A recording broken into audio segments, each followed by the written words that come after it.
Okay. So again, this is our risk management webinar series throughout the growing season. We're putting this on through the Go Farm Connect project, which is a project of renewing the countryside. Today, we're going to be talking about record keeping for risk management. Not necessarily the most sexy topic out there, but so very important. So, hopefully, you can get something out of this. I am using a slide presentation that I've taught many a times, and it does tend to generate a lot of questions, and it's pretty packed. So, we'll get started and we'll kind of go through this a little quick. But we'll have plenty of times for questions. And then we'll be joined a little later by Alyssa from California Street Farm, and she'll talk a little bit about her experience with record keeping, a little bit of tips of the trade there. So, thanks for putting your information in the chat there. If you're just joining us, we're putting our names, where we're from, and what kind of farming we're doing in the chat, or what kind of farming we're hoping to do. And I just want to let everybody know that this is part of the Go Farm Connect project from Renewing the Countryside. If you want to learn about the Go Farm Connect project, take your phone out and scan that QR code or visit the website there below. If you need help with any sort of record keeping activity, one of these fine, lovely people should be able to help you with that. Also, if you want to get a loan or enroll in like an NRCS high tunnel program or anything like that, these lovely people have the experience and expertise to help you do that. That's part of being a connector. All right, so a few housekeeping items here, folks. You guys are all muted, and we are recording this webinar so that if you need to go back and review things, or folks who couldn't make it during this time can visit this content when it's convenient to them. And then we're probably going to have quite a few questions as we go through this.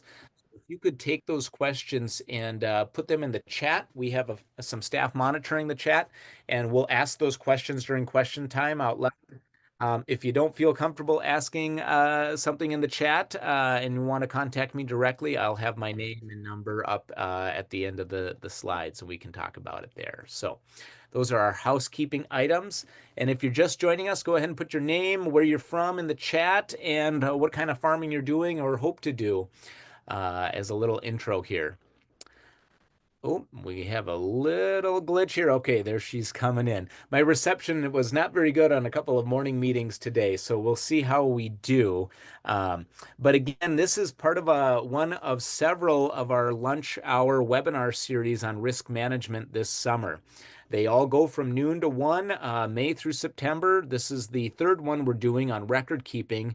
And the next one is going to follow. It's a very related topic on financial planning. So basically, we're going to use the content we learned in this webinar, and we're going to put it to work next month in our August webinar, learning about how to create financial statements to measure your farm's profitability and sustainability. Every time we have one of these lunch hour webinars, we follow them the week or the week after that week with a field day. So this month we'll be having a field day on the 29th, so 2 Tuesdays from now, at California Street Farm. And we're going to hear from Elise today about how she manages her farm, some of the challenges and implications that she faces with record keeping. So keep your eyes open for that. And hopefully you guys can attend if that works for your schedule. They're always in the evening, so 5:30 to 7:30. We'll have some light snacks, so hopefully that helps fit in your schedule. All right. And you're going to be hearing from Elise Ewell of California Street Farm today. She's the owner and operator. She'll tell you some of her record keeping musts and some of the ways that she stayed organized and gets all of it done. And you'll hear from me. I'm also a farmer up in Aiken, Minnesota. I have Maple Ridge Produce. We do mostly farmers markets, but a few wholesale accounts as well. So a lot of the examples are going to be drawn from my farm and also from a friend of mine, Dan Zimmerly from Cedar Crate Farm, who's a very good, astute record keeper, and has done some really neat things that you'll learn about. So Today, we're going to learn about the record keeping aspect for risk management, why it's important, why you might want to think about it. And I'm hoping we don't overwhelm you in this. This is a very amorphous topic. I want you to know that just take things slow, do things that are manageable, and kind of proceed at the rate of capability when it comes to record keeping. There's so many things to keep track of, and hopefully we'll give you some guidance on how to weed what is necessary from what is maybe nice to have. So, why do we need to keep records, and why is that important for business management and risk management? Well, it's to answer this fundamental question of, is your farm profitable? And if you don't have the records you won't be able to answer this question. You might have a feeling, but you won't have a black and white concrete answer as to, is my farm operation making money? It seems kind of cold and heartless to say, profitability is important, but it is one of those three legs of the sustainability stool, along with environmental stewardship and social responsibility. We do need to be economically viable if we want to stay in this game for the long time. It's just one of those harsh facts of life. So, why do we keep records? So we can make some database decision making. There's 1,000 decisions we have to make every day as farmers. I get this decision fatigue at about 3:30 every day working on the farm. It's just a lot going on, and sometimes your records can really help guide you with that decisions and lead you to the best decision making out there in an objective process. Um, it can answer questions like, where do I put my labor if I've got extra labor? What kind of equipment should I invest in? What kind of crops are making me money, or what kind of crops are costing me money? And what kind of work do I need to look for employee training? Again, your records that we're talking about today, farm financial records, should be a good measure of your profitability. And then they might be necessary as well if you're trying to get some outside funding through a grant or a loan. Even if you have crop insurance, or even just kind of farm insurance, and you have a claim, a lot of these records are necessary, as well as if you want to enroll in any sort of NRCS or FSA program, they're going to ask you for a lot of these records. So it's important to keep them so you have access to all of this stuff, and so you can really dial in on what makes your farm work and what makes it not work. So why is it such a pain?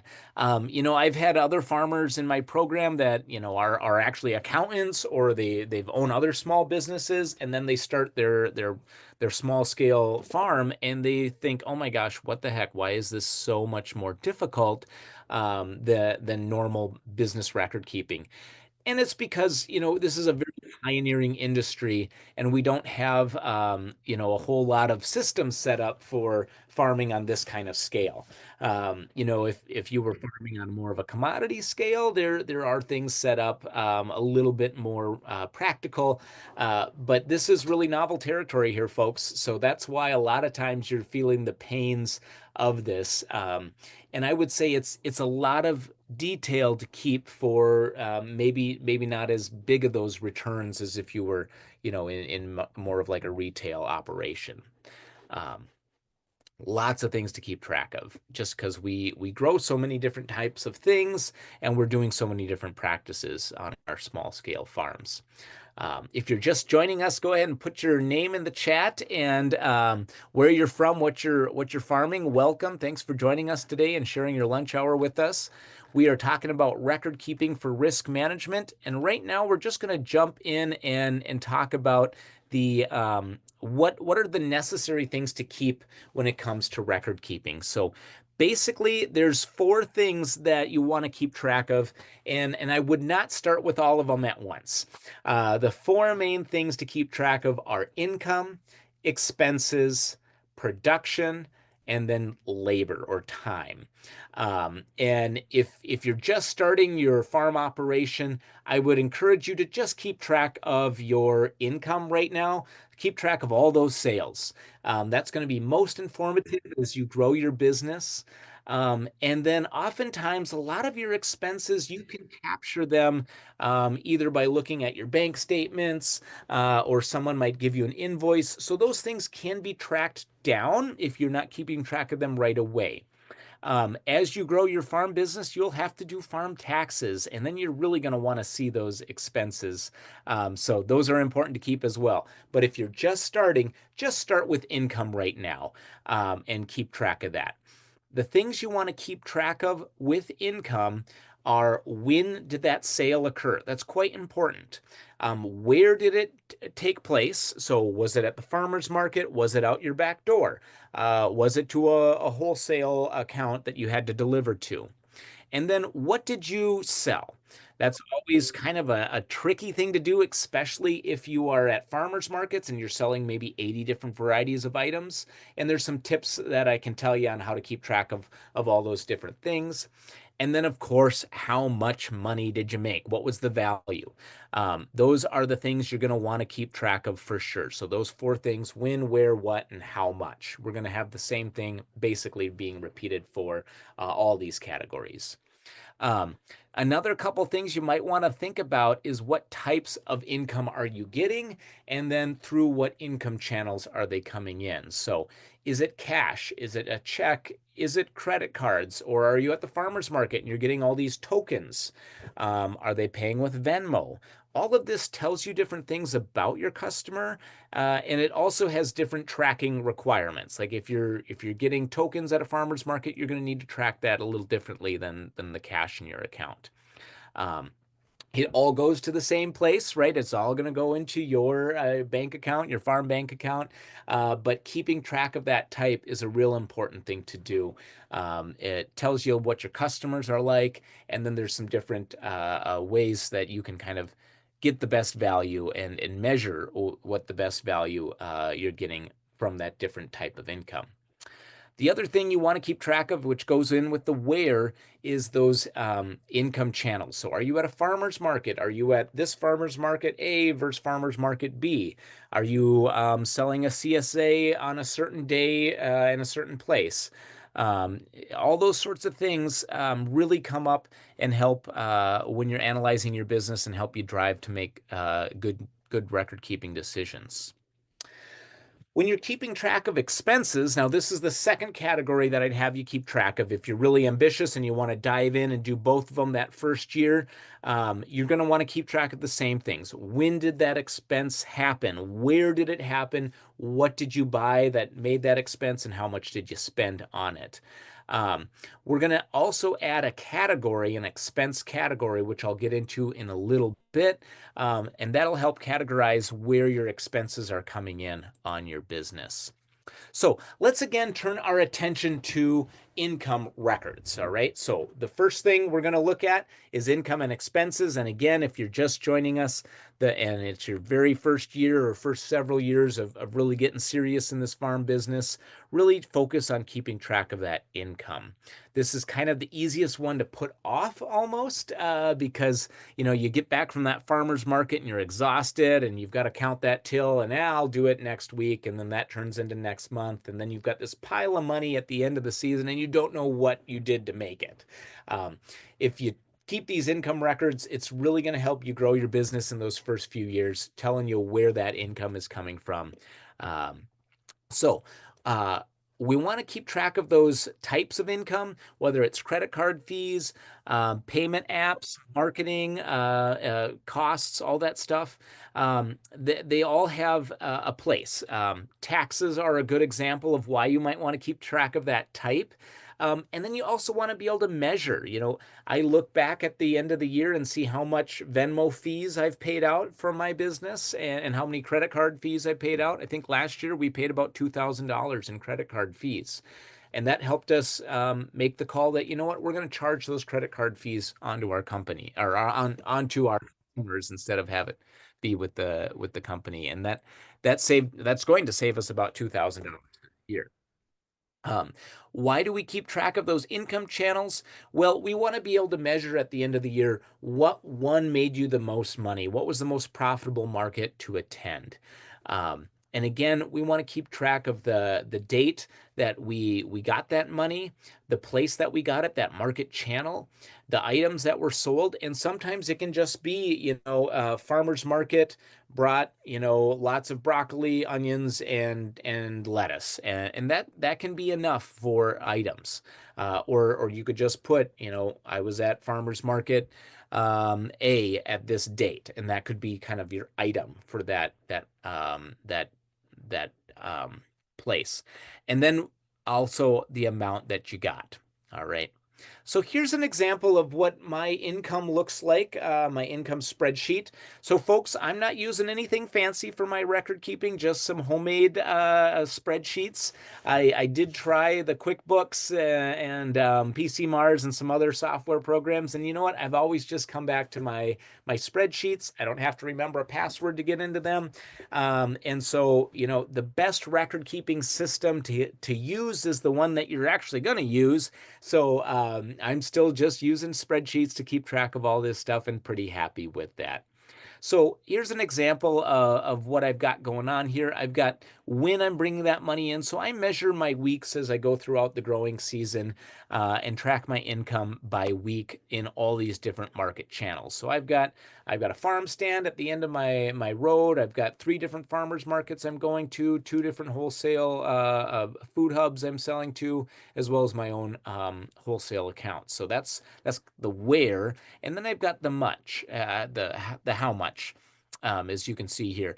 And then what I've done is I've kept track of that type of income coming in. So I can look last year and tell you how many dollars came in through check or credit card. Or what I really like to look at is how many tokens am I bringing in at each market.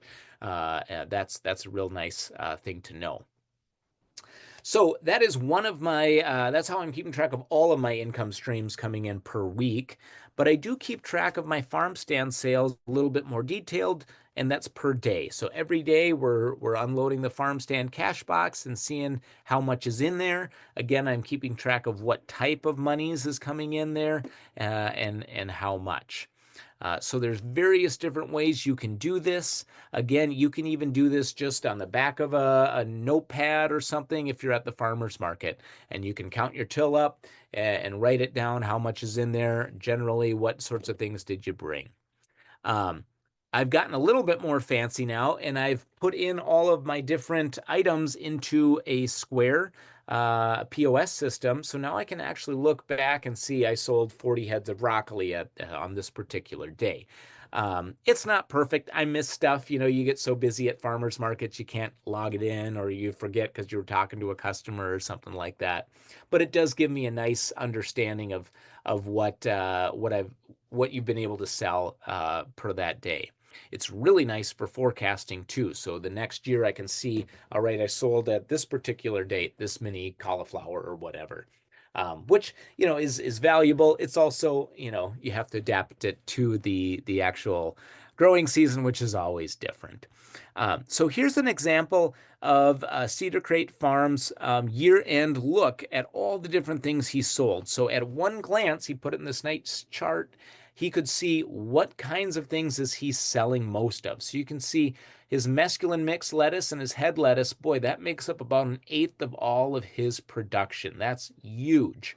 Carrots also make out about 1/8 of his production. So if he was going to grow more, he's probably going to grow more in the carrot and the lettuce areas of production, where maybe tomatoes is not someplace where he would want to grow, or cabbages down here. Um, there's all sorts of ways to keep track of this. Harvey is one that is no longer available. Got purchased by another company, but it will tell you all of these analytics. All right, moving on into expense records. So same thing, we want to keep track of the time, the item, and now instead of place, we're kind of keeping category as another measure, and then of course the number, how much did you spend? So why do we want to track expenses? Because this is really the telltale sign of profitability. In business, it's really not how much you make, it's how much you spend. And that goes, that's so true for a lot of things in life. This is really going to give you the true measure of your profitability, where income is going to tell you where to grow in your business. Expenses is going to tell you where things are profitable and what to hold on to over a long period of time. It can also set good targets to improve. You know, you can start setting budgets for the next year of, okay, I know I'm going to probably need to spend about this much on fuel or on labor or on seed, and I'm going to try to reduce that a little bit, or just kind of not go over that or something like that. There are a bazillion different expense categories out there, but one thing that an expense category should be is relevant to your farm. So you should always create your own chart of accounts for expenses. For income, you know, you should customize that to your own operation as well. But expense categories, there's a bazillion of them out there, whether you're looking at a Schedule F tax return or QuickBooks expense categories, or maybe your neighbors. Everybody's expense category should look a little different because all of our businesses are a little different. So make them relevant to you, make them something that you're going to benefit from keeping track of. Again, there's 1,000 things to keep track of. Let's keep track of what is the most important to your business and the most critical for your growth and profitability. Again, you know, you can just look up a whole bunch of different types of expense chart of accounts. On your Schedule F, there's 23 of them on your tax return, plus a couple extra slots for other ones that you can look up. In FinPack, which is a software I use to analyze a lot of farmers' books, there's 45 different expense categories. QuickBooks has another 23. Again, make sure your expense categories are relevant to you. You can make them up, all right, which is kind of nice. Now, when you do your taxes, you do have to translate them into the 23 that they provide. But for you and your business, make sure you're making them relevant to what you've got going on. So here's an example of what I do for my expense tracking. Again, I'm just using spreadsheets. I am taking my bank statements, copying them over, and then sorting them into the different expense categories. So here's all my different repairs and maintenance I had in 2021, all the different places that I went to spend that money and the date. And now on my spreadsheets, I have even more kind of categories within categories that I can keep track of things and really dial in some of the details. And that's going to tell you, you know, what do you got going on in your business and what's costing you the most. So my friend Dan Zimmerly uses Holistic Financial Planning, a great software. I think it's like $200, but you get these nice spreadsheets and kind of a coaching on how to use them, and they keep track of not only your farm but your whole personal side of things, which is a lovely thing to do. Um, this He's just using a simple Google sheet to track those expenses, and it has them accrue in real time. If you are interested in a simple spreadsheet that we've created, my team at Farm Business or at RTC has created, we'd be happy to share that with you for free, and even walk you through it, maybe spend an hour with you and help you set it up to customize it to your needs. These things are so important to do. Again, the first thing to keep track of for records, and I think the most critical and important one as you start your business, is to keep track of your income. Follow that next with keeping track of your expenses. Then you can really dial in what things are making you money and what things are costing you money, and your profit margins on all those different things. And then the next two things to keep track of, equally important, but I don't want to overwhelm you, so we're going to ease into it, would be keeping track of your production. Whether you have crops or livestock, whether you're selling agritourism or value-added items like jams and jellies, you have some production costs and production items to track. And this is going to really help you dial in one step further on what is making you money and what is costing you. And then lastly, labor. This is a notoriously hard thing to keep track of because there's a lot of things to keep track of, not just, the hours that people have put in that you need to pay them for, but what kind of work happened during those days and what was that kind of return you got on that labor? What kind of work was being done during those times? So here is my, well, this is how I used to keep track of my production records. I do have a spreadsheet now that is a little bit more nuanced. Um, but for the longest time, we did not have internet in our barn where we kept track of, where we were bringing in all of our production. So it was just chicken scratch on the back of papers. And boy, I really pulled my hair out at the end of the season when I tried to put it into a spreadsheet. But I got it. And this is a-okay. If this is how it's going to work for your business, you go ahead and do that and do it proudly. Again, keeping track of those important things. What was that item that you produced? How much did you produce? When was it produced? All of those good things to know for records next year. Same with labor.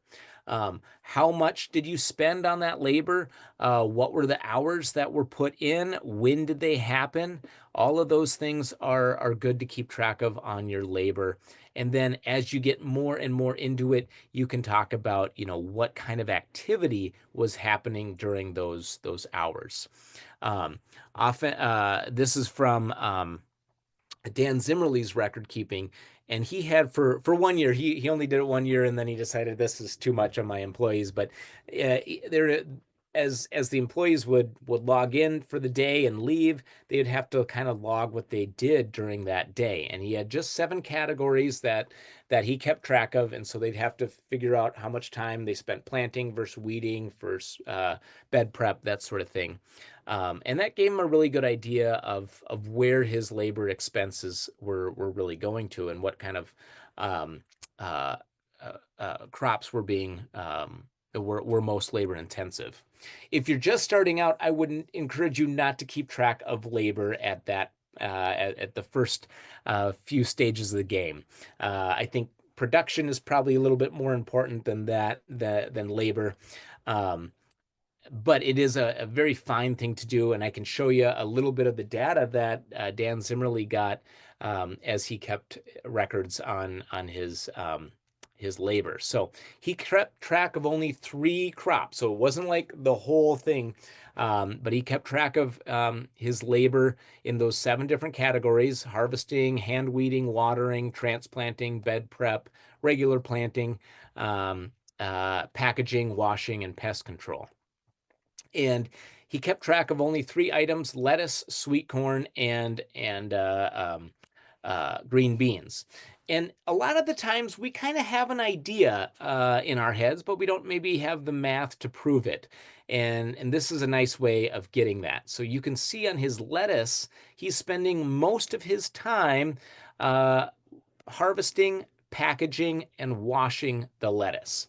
So if he was going to improve on this, he would want to invest in something that would reduce the harvesting time, the packing, and the washing time. And I actually had a very, very similar experience on my own farm. We were spending an exorbitant amount of time harvesting lettuce by hand with scissors, the loose leaf lettuce, and then spending like 4 or 5 hours in the afternoon washing it. So I knew I had a pie chart that looked like this too, and I knew to invest in harvesting equipment, and I can share with you what results I got. Then looking at sweet corn, he spent most of his time and his staff's time harvesting on sweet corn. Little bit of weeding, a little bit of planting, but most of the time is hand picking. And probably this is no surprise to a lot of us. And again, here we are with these green beans. Lots of time harvesting. If you've ever grown green beans, you know what we're talking about here. What was nice about that is he was able to put all of those things and compare them black and white. What was making him the most money?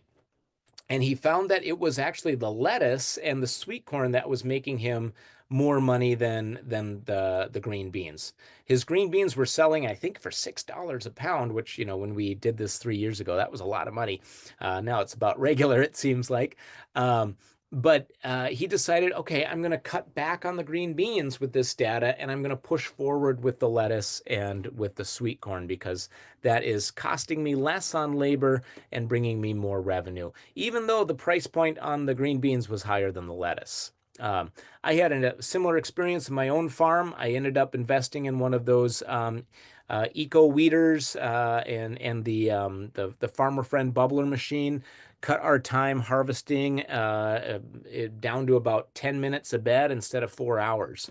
And the washing improved to just a couple hours versus 4 or 5 hours a harvest day. So I had a big investment, about $2,000 worth of equipment, but it certainly paid off in labor time for sure. Paid for itself and then some in the first year. So we now know that income, expenses, production, and time are the things that we really should be keeping track of. But how do we do that? And again, choose a system that works for you. No shame with pen and paper.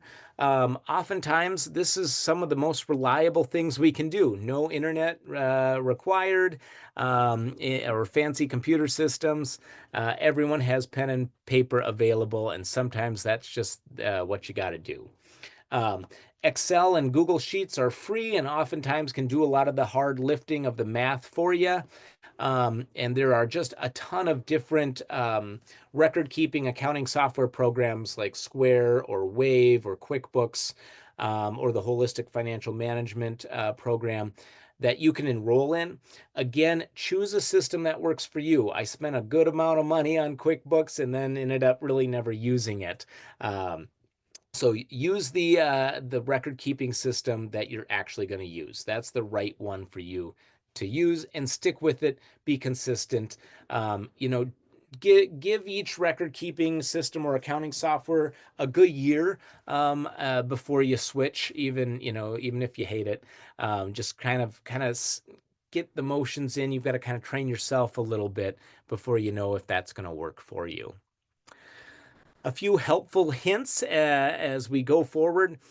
Create a system that works for you. And oftentimes that's got to work with your schedule. So maybe set some time aside on a Sunday afternoon or a Monday morning or something like that to try to keep caught up on those. Or maybe clear a spot on your desk where all the receipts go. And you might not be able to deal with them right away, but at least you know where they're at and you can deal with them when the smoke clears and you got some time. Um, Make it easy and accessible. Maybe put a little tote, a little plastic tote in your pickup so that when you get a receipt, you can throw it in there. You won't be spilling coffee on it or stomping it into the floorboards on your truck or getting manure on it or anything like that. It'll be contained. Same thing at your desk. Maybe keep a catch-all where you're just throwing all your receipts, your invoices, bills, accounts payable, all that sort of stuff.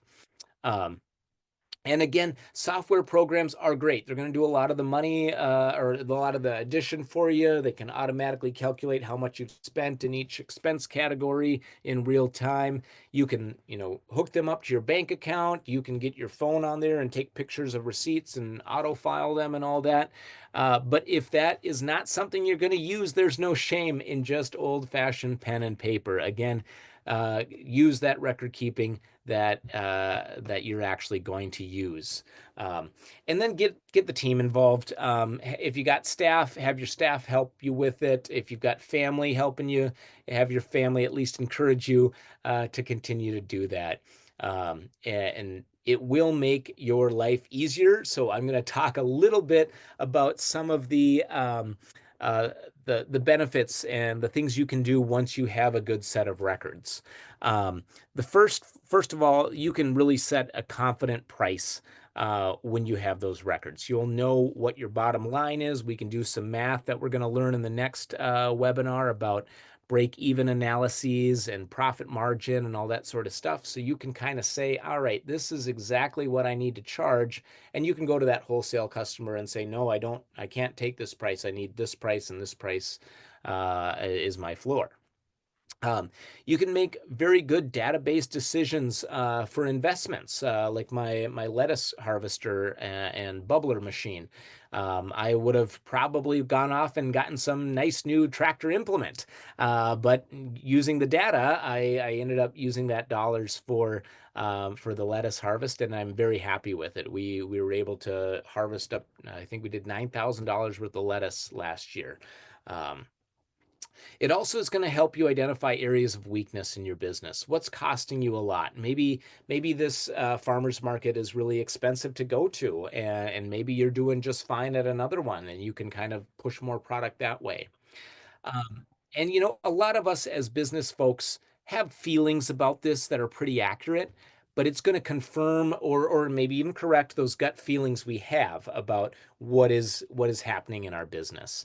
And oftentimes it helps to communicate with other players on your team of like, hey, we thought the sweet corn was doing good, but actually we need to put more effort in something else.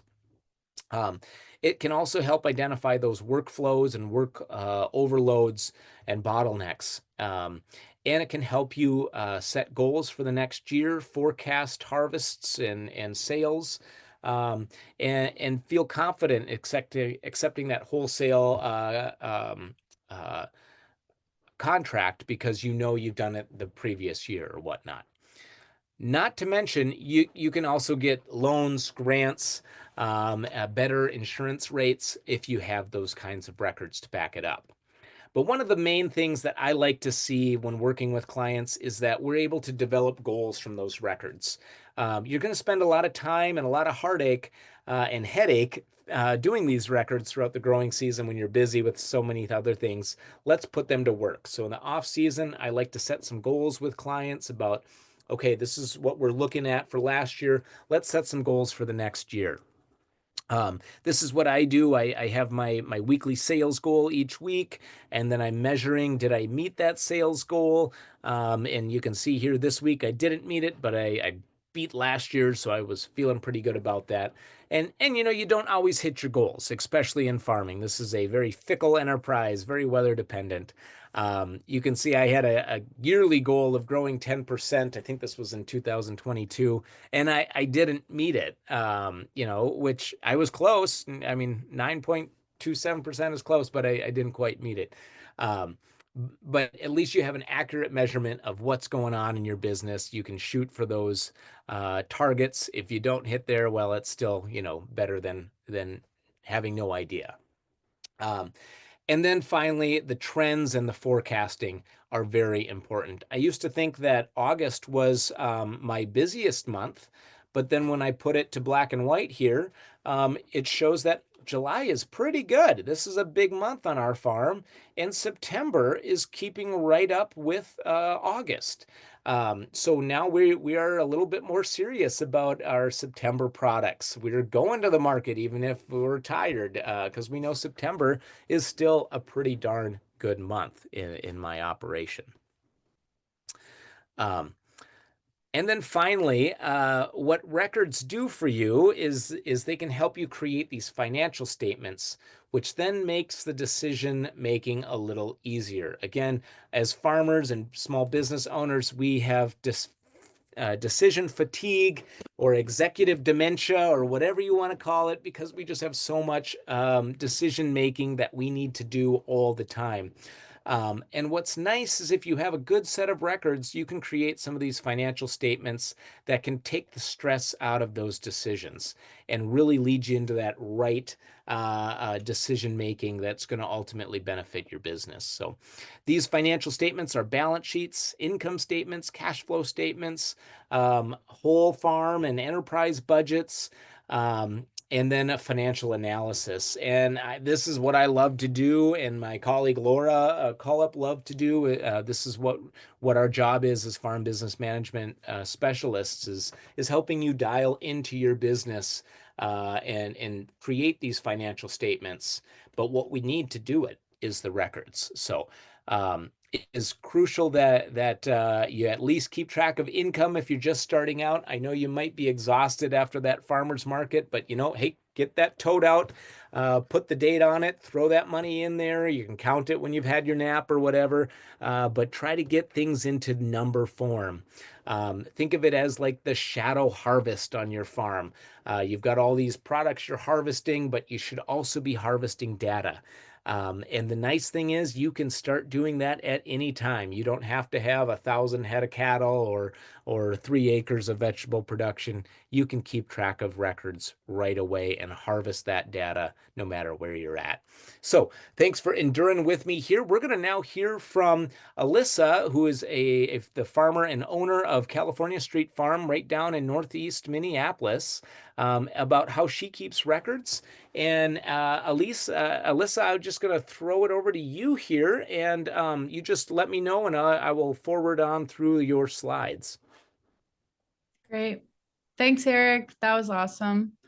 Hi, everyone. My name's Alyssa. Like Eric said, I own and operate California Street Farm, and I do that with my 2 employees and handful of work shares. So my sister is my 1 full-time employee, and then I have another part-time employee, David, and then probably like 5 work shares at this point. So we're still pretty small. We're about a half an acre of mixed, mostly vegetables, diversified vegetables and cut flowers. Yeah, and I love learning and talking about record keeping, because to me it feels like the thing that is so difficult to do, and at the same time is like what helps me accomplish the goals that I have at California Street Farm and the goals that I have like in my personal life. So that's why it's important to me. Okay, so first slide. Oh yeah, there's me at one of the farm dinners. And I wanted to talk a little bit about how I, like, when it comes down to it, when it's really busy, how do I prioritize which records to keep? Eric gave lovely examples of like all the different records that you can keep that are really good for you being able to make those decisions on your farm, you being able to like abide by state and federal laws, all these things that are important for keeping records. But in my experience, I found that when it comes down to it, record keeping is the thing that slips. It's the thing that's so easy to like just like push it off to the next day or the next month or like to the end of the year, really, when you're filing your taxes. So I feel like it's really important for us to prioritize so that we know at the end of the day, like, what do I have to do? Like, what do I like really, really, really should do? And like, what do I feel like, okay, I really would like to do this. So I attended an incredible record keeping workshop with a farmer named Taylor Mendel at Footprint Farm. She is a CSA vegetable farmer in Vermont, and she has hosted a number of record keeping webinars through the years, and she has a great blog that I love called Habit Farming, and I'll link that at the end because I think it's so helpful. But she's categorized records that we can keep as mandatory, obligatory, and voluntary, and she feels that like categorizing this way can help us sort of like understand the weight of the different types of records and how we decide what we prioritize. So mandatory is like things that are financially or legally required. Obviously, that's our income and expense data.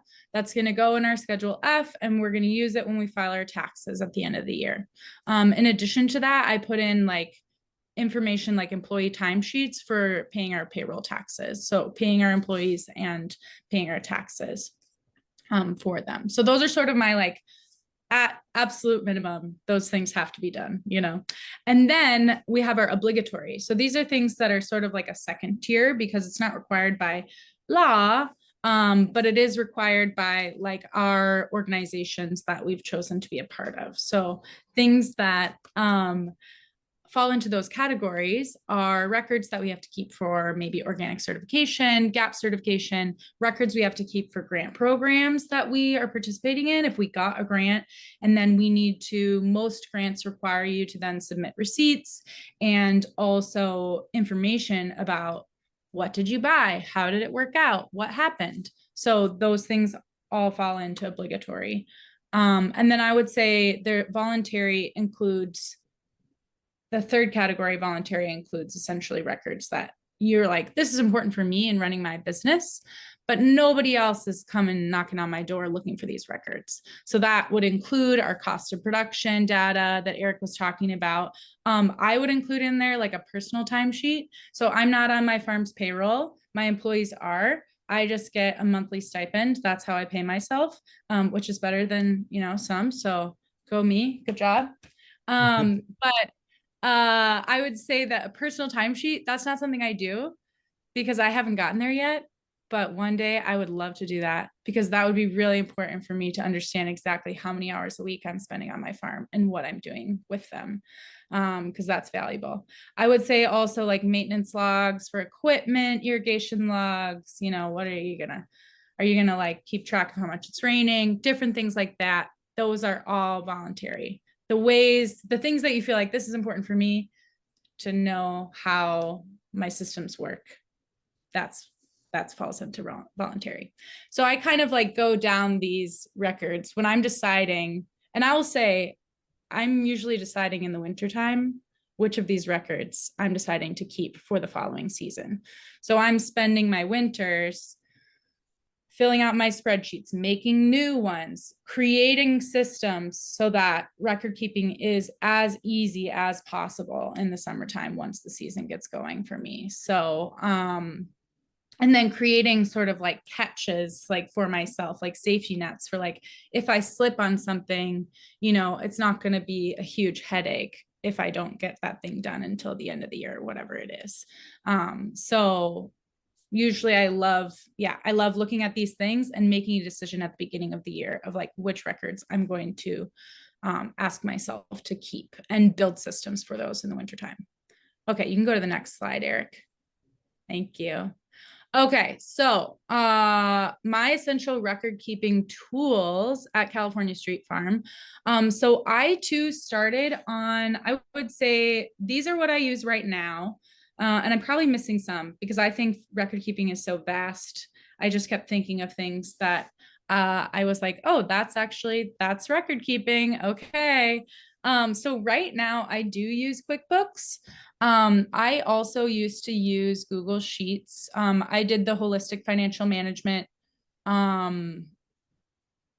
course with Cree Bradley that's offered through LSP every year. And I found that to be extremely helpful and I would highly recommend it. And so I used the spreadsheet that came with that course for my first couple of years. But then I started to like want to create different spreadsheets, and that particular spreadsheet was difficult for me to like edit. And so I started moving into Google Sheets. And then last year I went, because I started paying employees, that's when I transitioned to QuickBooks because I felt like personally I didn't have enough of an understanding of payroll taxes for me to like trust myself and my own spreadsheets, I would say. So QuickBooks felt like it does cost a lot of money. And to me, it felt worth it for that like assurance that like it was kind of like, okay, cool. They're sort of taking care of me in this. I still have to do work, but I'm helping myself out. So I do pay for QuickBooks, and I utilize that for my income and my expense info. And then I can print off like P&Ls from that. And I will say it's not like 100%. Like you have to make your QuickBooks work for you. I learned the hard way last year with my accountant that like I just sent him these forms off of my QuickBooks that I like printed off, and they were entirely wrong. So you need to do your own kind of like work within your QuickBooks, like build your chart of accounts, make sure that you're like categorizing your expenses properly. And I use QuickBooks for payroll as well. And then I also use, okay. Oh, but I will say the reason why I like QuickBooks is that it feels like as I am, so I will say, in order to make my life easier, I only pay for things with card or check. So there Mhm. is like a record. So if I'm paying for things in cash, that would just make things so much harder on me. So because there's not like a record of it, and I guess I come from an age where I've never kept like a checkbook, written things down as I use them. Like when I started my own business, that's when I learned how to like keep track of my finances personally as well. So, I like that QuickBooks kind of like all of my income and expenses, everything goes in there because it's connected to my bank. So my bank feed essentially like flows in there. It's connected to Square, all those things flow in there. And they just wait for me to check those expenses and categorize them properly. And then I can take a photo or upload a photo of my receipts. So there's a question in the chat. One second. Um, oh, can you, Carl asked, can you speak to the value of using and finding a good accountant? Yes. So I did my own taxes for 3 years, and I think I was doing them incorrectly. And so far, I think we're okay. I was like, oh, like I can do this, but honestly, it took me like 2 days to actually get through it. And you can keep track of your own accounting the whole year, but I will say it's really important to have an accountant file your taxes. It's just like they help you see like, what you might be doing wrong. And I did my own taxes for, a few years, and I like that safety of being like, oh yeah, phew, they know what they're doing. That's their profession, not mine. Anyway, okay, so QuickBooks, I like that things like kind of flow, and then they wait for me to categorize those expenses, and they can just stay in there. So if it goes honestly all season sometimes without me categorizing my expenses, that's okay, because it's just waiting there in the software for me, and the information isn't getting lost. So I appreciate QuickBooks for that reason. The second tool I use pretty heavily is Google Sheets, Docs, Calendar, the whole Google suite. It's all free. I think I do have to pay for maybe like more data now at this point because I have so much in there. But I have within Google Sheets a market sales spreadsheet that I pull up every time I have a market. I come home, I get myself a beverage or a snack, and I sit at my table and I count my money, and I load it into the market sales spreadsheet. And this is like a habit that I feel like I've found that it's like positive reinforcement. Like it was like a long day at the market, but here I am counting my money. And it's like really important to remember like why you just did that. Like, why were you out there? And like, oh my God, sometimes it's a little rough because you didn't make what you wanted to make, but then other times you're like, holy cow, I made way more than I thought. And those are really important wins to celebrate and take in that moment. And it's great for your record keeping. In addition, I use a crop and market plan, which is all in spreadsheets. And I will say, I didn't like print off any of these examples, but I plan to do that for the in-person field day at my farm so that you can kind of see what some of these sheets would look like, what some of these spreadsheets would look like, and what are the important things that I'm keeping track of. I also have a field map so I can keep track of like what crop was in each bed every year. And then I have timesheets and spreadsheets. I have my whole CSA member info along with like how much each member paid and who has bread add-ons and all that stuff. So I consider those to be sort of my two separate, the market sales and my CSA member. Those are my two separate enterprises. So those are essentially like kind of like keeping track of my records by separate enterprise. I have a cash flow budget that I love that I use alongside of my QuickBooks to check to make sure that I'm on track. If I'm unable to kind of like check my numbers every single month, sometimes what I do is I go in my cash flow budget, which has kind of like a month to month prediction of like how much money I'm trying to make and how much I'm going to spend. So it shows me, okay, this is where my bank account should be. I go in there and I'm like, okay, cool. I should be at about, 15 grand right now. And then I go in my bank account and I'm like, oh, cool. I'm not that far off. Feeling good. That's all the reassurance I need for this, like a good check. And then we'll move on and I can just take care of my numbers next month. So that's helpful. I build budgets for everything. So spreadsheets for separate grant projects, for separate enterprises. I have an equipment and supply inventory. All of these things are record keeping. So that's awesome. And something that's really important to me is my planner. So this is also record keeping. So this is like where I have my weekly like harvest list here. Let's see if you all can see this.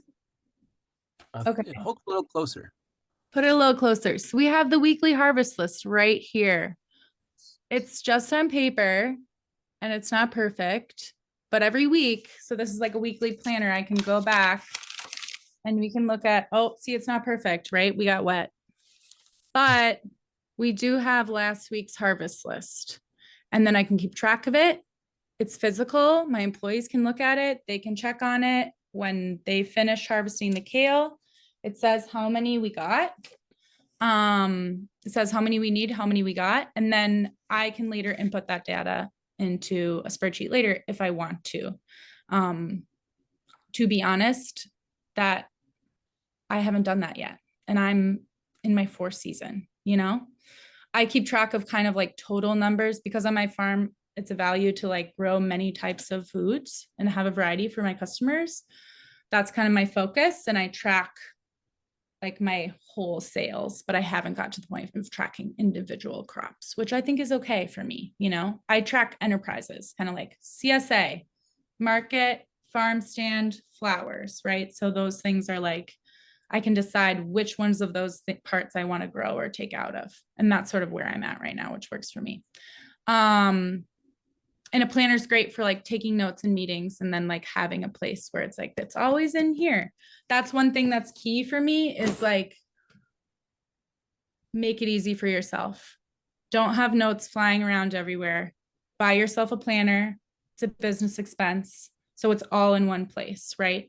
Or I think we can go, oh, I was just going to say like, these are Square, Weebly, MailChimp, and Venmo are all things that I use, and they all have data collecting and record keeping sort of like elements to them. So you can go on to the next slide. Amazing. So I just wanted to give a couple of tips about physical record keeping. So like, kind of like, how do you kind of get through the season without losing all your receipts, essentially?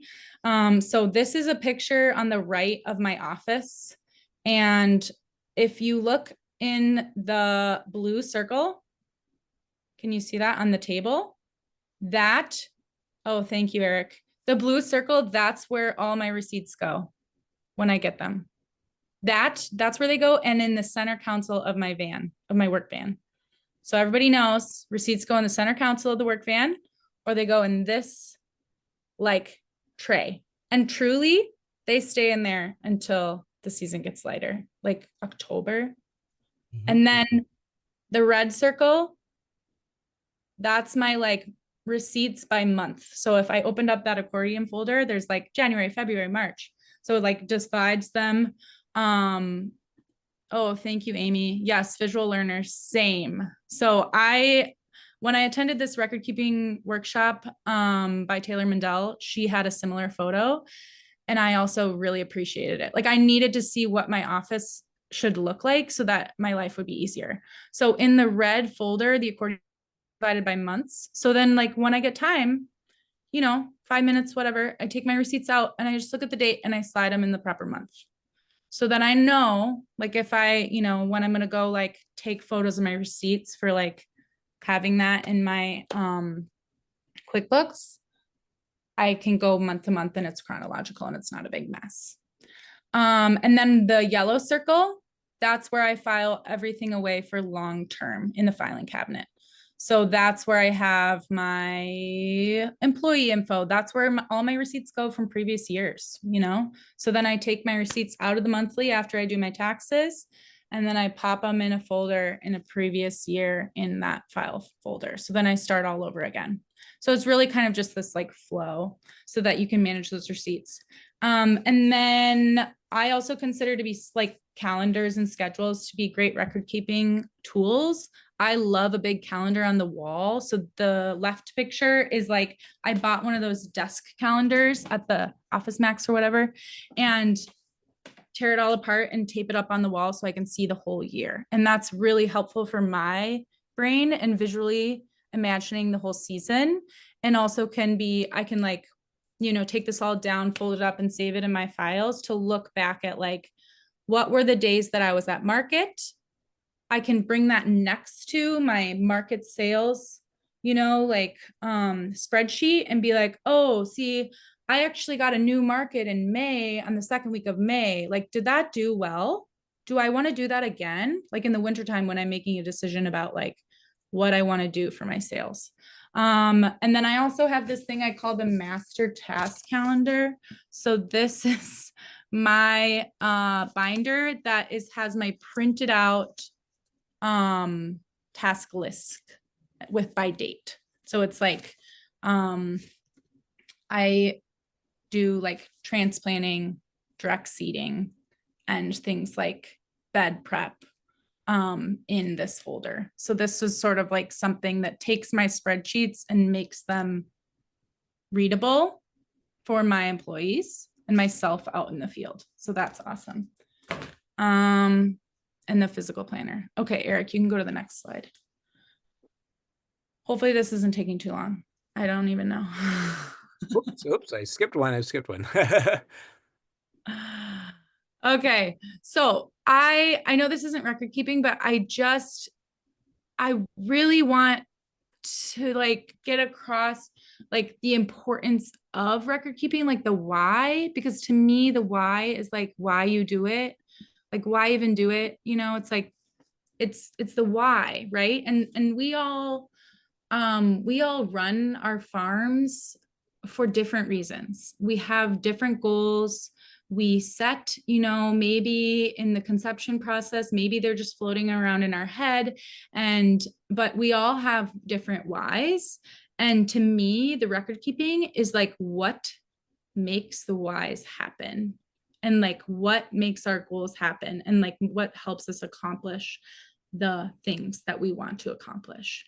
So it's like the data that helps us learn, like, am I accomplishing what I want to accomplish? And if not, how do I change that, you know?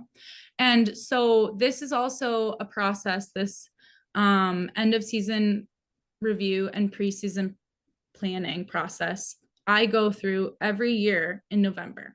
So my sort of busy season ends mid-October. I clean up the farm, and then I honestly, I go away for a weekend and I start this process. And you don't have to go away. It could be like a day, you know. I think last year I spent a day and I did it. And I have a friend who also runs a small business and we do this together, you know, so that's helpful to have like an accountability buddy, whether that's like your kind of like business partner or maybe one of your employees or a friend or whatever it is. But this process is called Hip Camp. It's also from Taylor Mandel's Habit Farming blog. And you can find that in this link at the bottom. Maybe, I don't know if we can share that in the chat in some way, but I'm assuming these slides will be shared with everybody. Yeah, we'll share the whole thing. Great. That's awesome. Okay. So at the end of each year, I take my records and I use them to influence these sort of decisions in this process. So I go through and I get all my employees together and we like come up with a list of all the things we thought went well and all the things we thought went terrible, you know, or didn't go well, you know, so that together, and we can use our records to make those decisions to like say what all those things are. It's just kind of like word vomit on the page. And then we take that list and that influences a process of like deciding what we want to stop doing, what we want to keep doing, and what we want to start doing. And then those things, not until we go through that do we like assess the year and look at our records. Do we make 3 yearly goals for the farm? And I personally, I make 3 personal goals and I make 3 yearly goals, or 3 farm goals, and they're for Mhm. like the whole year. And that's like, okay, what direction do I want to go this year? And like after assessing kind of my records, where do I want to go? And then I make an ideal personal budget. And this I want to highlight is really, really important. Keeping personal records is essential to making your business work for you and making it support your life how you want it to be. I think myself, like many other farmers right now, are really stressed about the state of things and like the bill that was just passed and like not knowing if my health insurance is going away and all these things. It's really important for you to know how much your life costs every month, and a year, so that you know that your farm can support you in the way that it needs to. And you won't know that unless you record that stuff. So luckily for, electronic banking, those things are pretty easily to track. And then I make a farm budget that supports my personal budget. So first of all, it's like personal budget is first in there. And then it's like, okay, what else? I have 2 employees. I have to pay them this much. I want to make this investment. And then I take a look at my income and I make it support my ideal farm budget. So essentially, like if I want to invest in a new tool and I can't figure out, like I can maybe increase my CSA sales so much, but I can't totally figure out how to support that thing in my ideal budget, like that investing in that tool. That's when I would go and apply for grants, so I'd look elsewhere for that income. And that's income too, because that's like work that you put in and you're bringing that in. And then I would make my sales and marketing plan to support that income, to make that happen, and make my crop plan, and then my field maps and rotations and so forth. So it's sort of like, this process is like what your records can feed into. So if you're thinking about sort of like the end goal, can help influence like, okay, which records am I really actually trying to focus on? Cool. And then I think I just have resources. Yes. Yay. Thanks, guys. Thank you so much, Alyssa. I love that idea of a full calendar map. I'm gonna do that. That's so nice. So helpful. And wonderful explanations and visuals on how record keeping looks at your farm. We will now turn it over. We went a little over time, folks. So, if you need to go, go ahead and go. We'll have this recorded. You can visit later or send your questions to me directly or anyone at the in the Go Farm Connect project. But let's take a moment here and ask some questions. We had Maeve monitoring the chat, and Maeve, if you want to ask any questions that were thrown in the chat so far, let's start with that, and then we'll open it up just to anybody popcorn up a question. Yeah, thanks, Eric. So I didn't actually notice any questions that came up. There were a couple that Lisa just, did a good job answering during her presentation. I think the only thing was there are some good comments and some good resources that were put in the chat by Carl and some other folks. It looks like Matt also has a comment in there. Matt, do you want to unmute and just speak to that really quickly to everybody, and then we can go into questions? Sure. So I just learned about this. It's a really cool service through Hennepin County where they have a lot of different professional people, contracted lawyers, accountants, marketers, all these different people that if your farm business is registered in Hennepin County, you can access 25 hours of free services for each of the 7 categories. And so it's a really cool service. Like I wish more farmers knew about that in Hennepin County, but you should click on that link, and yeah, it's a great service. That's incredible. Folks, eventually you're going to hit a point where you probably need a lawyer for maybe making a business entity, or maybe you want to employ people and you want to have an accountant do your payroll. It's really nice to have at least 25 hours that you could start off with for free. That's wonderful. So, folks, questions. If you want to just fetch about how disorganized and terrible record keeping is, we're okay with that too.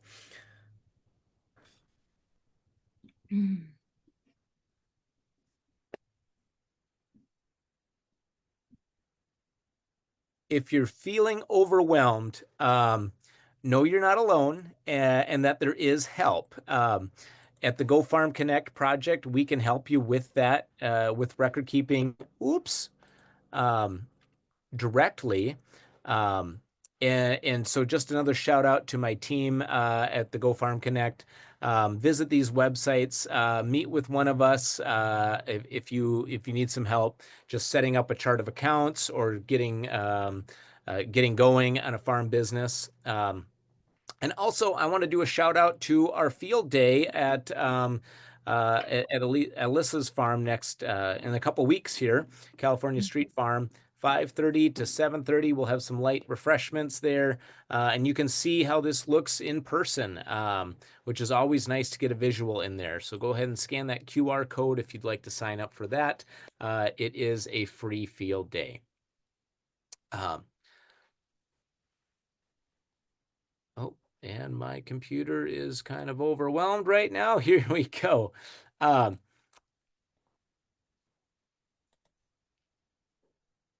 all right. Again, I just want to let you know we are here to help you.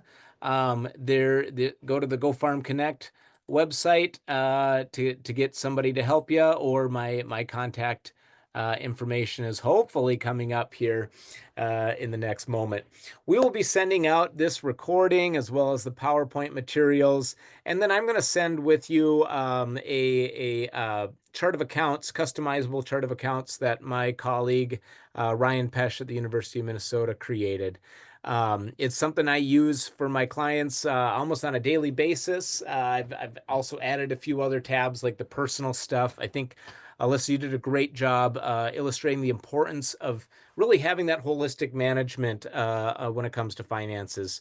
You got to keep track of that personal stuff to really get the full story of your farm business.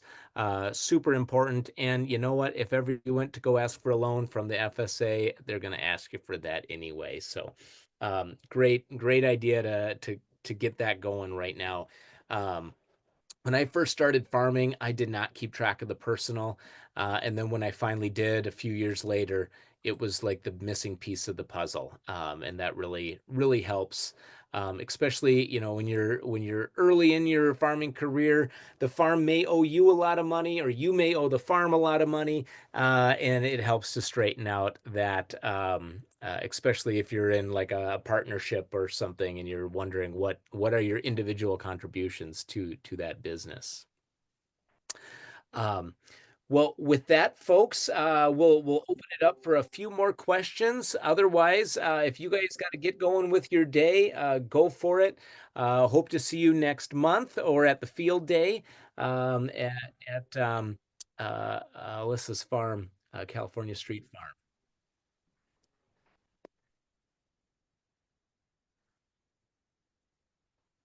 I think Carl said this earlier. This is a painful but necessary topic to talk about, kind of like going to the dentist. You really got to do it every once in a while, but make it work for you. Like Alyssa said, and I do the same. I write my production records down. I let it cook on my little catch-all over here until seasons end, or sometimes I'm able to get to it in like October or something, and then I do all the forecasting in the off season.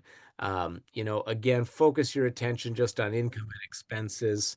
Leverage that, statements you get from your bank, or the automatic categorization if you have an accounting software. That'll make things go easy. So really, it's just a matter of that hard diligence, which is very hard when you're in the busy season. So create those catch-alls, create those little systems for yourself to help you keep track of things, write things down. Um, and also do a shout out for the Grow Your Green program with Minnesota Farmers Market Association.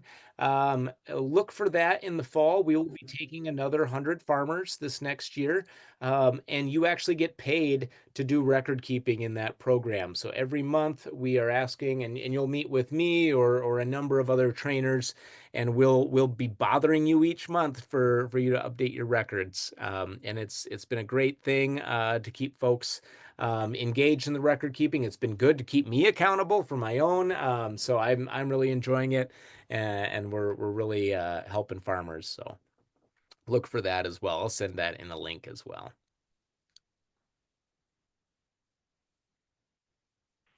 Well, if there's no more questions, I'd like to thank Alyssa for coming on and sharing all of her stuff. It takes a bit of courage to share about records, folks. So, she's sharing private information, so really appreciate that. I'd like to give her a little round of applause here for doing that. Thank you very much, Alyssa. You were great. Hope we can do another one like this. So, with that, folks, thank you for spending your noon hour with us. Hope you got something out of this, and let's be in touch if you need some help going forward in the growing season. Take care, all.